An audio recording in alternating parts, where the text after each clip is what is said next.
Thank you. You know, this is so exciting to be here. I mean, I've been around the earth a little too long. When I started my work in 1984 for the U.S. Air Force, I had paper maps that came out of a machine, and that was the way I analyzed data, right? And of course, there wasn't a lot of data then, but if you walk away with 3 things today from this talk, I'd like you to remember one thing. Weather was the original big data, and we could talk about that offline if you want to argue with me. 2 is the cost of weather to businesses globally every year is $1.1 trillion. And if we can just harness all the data we have for weather right now and translate that into simple impacts for end users, we could recover $420 billion of that now. So, all right, very complex. Weather's big data. We got to figure out how to assimilate it and fuse it and pull the insights out just for the weather component of it. Then we've got to figure out how do we then take that and translate that into business analytics and workflows for people and hone it down to something where they can make a decision. Big data analytics, AI, all over the place, right? And we had to do that in the weather business in our head for many years. And so that's where a lot of this heuristics sit, right in here, right, for some of these analytics. But, you know, some of you are thinking, Don, you're just blowing BS here. You guys, you're never right. You're only right 50% of the time, right? How could that be, right? Hey, Larry. Hey, Larry. What's going on? Beautiful day, huh? Yeah. Great day for golf. What's up? Yeah, you know, I was supposed to play today. Really? And Jeff called me last night and canceled because of your weather report about thunder showers. You made a mistake, so what? Come on. Oh, I said it was going to be thunder showers? Yeah. Oops. Oops. Yeah, okay. Nice to see you. Good Too to see you, bad Larry. for me. Take care. Too bad for me. I don't quite get your point. All right, weatherman, I'm going to tell you my point. I've got a sneaking suspicion that you're predicting rain to clear the golf course for yourself. Oh, my God. That's ridiculous. Yeah, Larry. ridiculous. Come on. Ridiculous. It's It's the happened weather. before, weatherman. You know it. And you know what? I'm calling the weather people on You're going you. to say, report me because it's a nice day? I'm going to report you because every time you want to play golf, Larry. you make sure that it's raining. Larry, first of all, I'm not a weatherman. I'm a meteorologist. I'd appreciate a little bit of excuse respect, me. Larry. All right, come on. Doctor. Can you guys just calm down? We're in the middle of a game of golf here, all right? Larry? Yes. There's a low-pressure system sitting out over the coast. The jet stream brings that into this area. The jet The stream. jet stream is controlled by the rotation of the Earth. Ooh. You know who controls that? Yeah, God. yeah. You know what? There's a jet stream of bullshit coming out of your mouth, my friend. that's You are busted, What? buddy. Stop pointing with the cane. You're busted. All right. So there's lots of elements of truth in this here, right? But the bottom line is, you know, we are accurate more than 50% of the time, all right? We're accurate roughly 70 to 80% of the time, depending on where you are in the geographic location. The problem is that you're not using the data properly. You're not using the right data. You're not using the data at the right time, at the right location, for the right application, right? A lot of misinterpretation, personal bias, right? All these things feed into this problem. And so how do we get through that chaos, right, around weather and using it for better decisions? So, you know, first off, the talk today is about the UAV industry, the autonomous industry. And the challenges that we have is the weather community has never had to be this fine before, ever. Because generally humans got us out of the bad forecast problems we created, right? You cursed about it, but you figured it out. But in the future, when we have autonomous vehicles, who's going to get that aircraft out of that problem? Especially if you're flying swarms of these things or all fully autonomously, right? So the challenges we have in this industry are having to get better at doing micro-weather forecasts and then translating that into something usable, right? So the challenges we have in forecasting, first of all, is that the terrain and the thermal effects, we understand them in meteorology, but we can't run high enough resolution models every day because of the cost of computing in order to capture the full use of that. That's the first problem. The second problem is we don't have enough data, right? There's a lot of gaps in our data. And when you're talking about the near-Earth environment, it's very turbulent. There's a lot of local effects. And it's really hard to get enough data to get a full characterization of what the environment is really doing. So we have to do a lot of estimating, right? And that's the second problem, right? And then when you start looking at the cities and where these things are going to fly in urban canyons, we now have buildings that are going to impact the flow, right? That's even a bigger micro scale problem.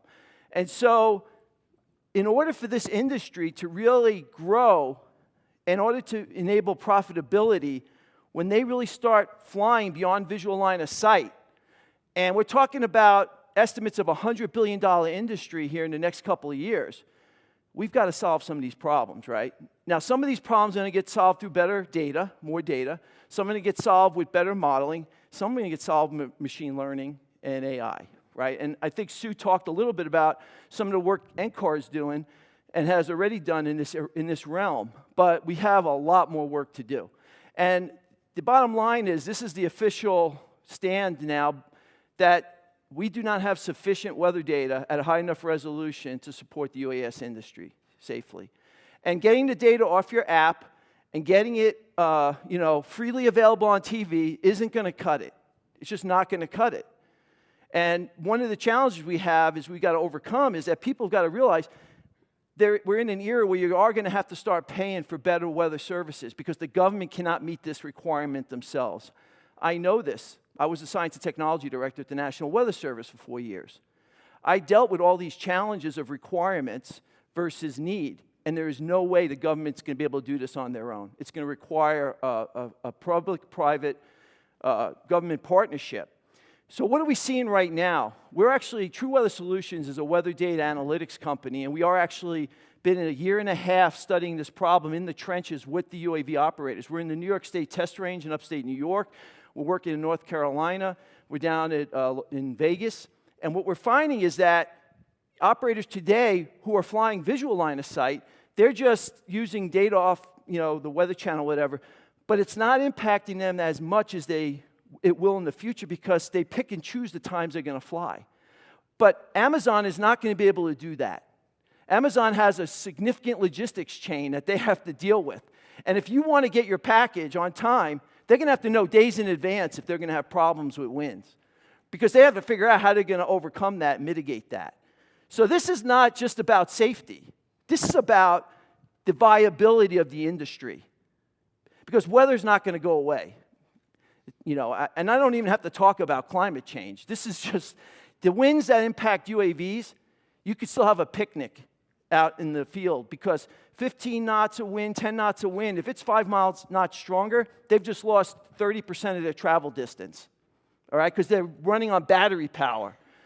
So what we're really focusing on right now is the standards for weather are not good enough that we're using because they're using the manned aviation industry standards and trying to apply it to autonomous vehicles. And second is that we need to focus on the invisible threats that are very difficult to discern. What's the winds doing at 300 feet? What's the wind shear at 300 feet? What's the icing? Is there icing in those clouds? Is there turbulence? These are the things that are going to hurt the industry if we don't get our arms around it. And just to give you an idea, every day about 20 or 30% of the country has this situation where at night it cools down. We get a low-level jet that sets up at a couple of thousand feet. It could be blowing 30 knots. It could be calm at the surface. These operators go out ubiquitously into a field. They have their handheld anemometer, and they go, oh, the winds are calm. All good. They look at their weather app. Doesn't tell them that there's a 30-knot jet at 2,000 feet that's coming down to the surface due to heating, and it will eventually come through their airspace at some point and cause this kind of risk. This is a real-world incident. This was a visual line of sight. They did everything right. They followed all the standards, and they crashed this aircraft. And when you start flying ubiquitously, you're going to have to nail that problem, all right? So this are the challenges that we're looking at. And the other problem we have is there's just a lack of data at 300 feet, 400 feet, ubiquitously, anywhere. That's where the real problem is. It's not surface data. I mean, we always can use more of that. But it's the gap up aloft. And so what we're working on is looking at how we could crowdsource. First, how can we crowdsource data? How could we quickly fuse it and turn it around and find those useful insights that are going to be required in order to make these decisions dynamically in real time? And put it in a format that is built into their workflow so that there's not a human making a decision. And now that drone could then just avoid these areas through geofence techniques and keep them out of danger, right? Woo, right? Big problem. So what we're doing at True Weather is we're working with government, commercial, private sector, IoT, and proprietary data sources, and we're trying to see how we can crowdsource and at least start to bite off part of this apple. We're not going to solve this problem, but there is low-hanging fruit out there. Just for an example, you know, today there's a lot more weather data out there than people know. Some of these are not official airport measurements, but they are good enough for the UAS industry, these surface reports. Harris Helios has developed a capability where they could take traffic camera analytics, traffic camera data, and turn it into visibility less than 0.6 of a mile. Is it precipitating? These are eyes on the ground, right? I want 1 billion of these cameras. I want every camera in the United States to go through the Helios system. Because if I have this, I've just now reduced my uncertainty about what's going on today in places where I don't have data. And we can then help reduce the impact. This is an example of a workflow. This is a client system. They have a fleet management system. They've integrated our APIs into their system, and we've integrated for a location that they asked for the nearest traffic camera analytic on the right for Helios. So that's integrated into their system. This is how you have to reduce the uncertainty and make it simple for people to get what they need quickly, right, and make decisions. We're also looking at innovative ways to get data. X-band radars actually that are being used for detect and avoid, they actually do have weather data on them, but they like to throw it out, the guys who are doing the detect and avoid, because it messes up seeing the target they're looking for. So we want that data before they throw it out, because there's useful weather information in that data. Data off of drones. We just signed a letter of intent with a company out of Switzerland who has a weather drone. It's been tested by NOAA, and we're looking at bringing that into the U.S. for right time launch, for situations where uncertainty is high. We could get some data to allow us to figure out, is it really as bad or as good as we think it is up there? We got to keep them flying. We got to keep them flying. Every minute they're not flying is a minute they're not making money. And these margins are very tight in the UAS industry. They're very tight. So you go back out and you have to redo that mission again, you've lost money on that mission. Or if you've gone out and flew that mission 3/4 of the way and had to come back because the winds were too strong and you didn't complete the job, you got to do it again. You've just lost money, all right? Cell phone towers, can we get some weather sensors on these? Even if we can get above tree level, the difference between the winds at the surface and the winds aloft where there's trees, it could be 10 knots. It could be 15 knots, and that becomes critical to their operations. Here's an example of micromodeling, all right? We just ran this is the 3-kilometer resolution common U.S. model for wind. This is wind speed on the left side. North of Blacksburg, you can see the wind speeds were forecast. This is a forecast of 0 to 7 miles per hour. On the right, we took that same model and we downscaled it and just got the terrain in there at 1-kilometer resolution, and you can start seeing the winds were increasing in those valleys because of the funneling effects. That data is not available to anybody on an app. So it goes back to what I said. Are you using the right data at the right time? Right? The data was there. It would tell you you're going to have that problem. But if you don't see it and know it exists, how are you going to use it? Right? This is an example of honing the data down and getting a translatable product out. Right? So on the left is a route risk profile. They give us their takeoff time, landing time, waypoints, altitude. We reach into our terabytes of data, find the right location, the right model for where they're flying, because every model is not the same. Some of them have strengths and weaknesses. And you want to make sure you're using the right model for the right part of the country, for the right parameter and application that you're focused on, all right? So you go in there, we pull that out, and we tell them, here's the risks for winds. And oh, by the way, that straight line that went north-south, they were going to fly out and back. They weren't going to have enough battery power. With this system, we gave them an alternative route, and they came back with 20% battery power. That's the power of data analytics. That's how eventually we want to get down to, well, we'll tell them how much battery they're going to use. And then they can then replan their mission, maybe fly a different type of drone. Instead of a rotary, maybe a fixed wing. Maybe they decide to hold off on flying that mission and go somewhere else that morning on another part. You know, there's a whole lot of things you could do to mitigate costs if you know far enough in advance you have a problem. But as soon as you get closer to time of takeoff, you less your options, right? So that's what we want to focus on. And this is an example of an airfield location where we just do a stoplight chart. And we just, again, it's simple for an end user to say, I can't fly in that red time. So now they can start redistributing and refiguring out when they're going to fly. And then we talk about the city. Woo! I'm telling you. God, the story. Who's ever been downtown Denver and turned a corner and got blown in the face, right? That is really hard problem. I think that's a machine learning problem more than a weather modeling problem. And that's how we're focusing on it. That's how we're focused. I'm not going to tell you what I want to do because I don't want to give away secrets, but that's how we're going to focus on it. So what we have here is, you know, there's a big role for artificial intelligence and all these platforms that we've talked about. You know, first is what the heck's going on out there right now? You know, a weather forecaster today, remember I told you I started with just a couple of maps? I could get through all those maps in about an hour. Today, they're getting terabytes of data thrown at them, radar data. Satellite images that are updated every minute. Beautiful stuff, looks great. If you're sitting at home and you can enjoy watching it. But how do you, as a human, figure out what the hell's going on?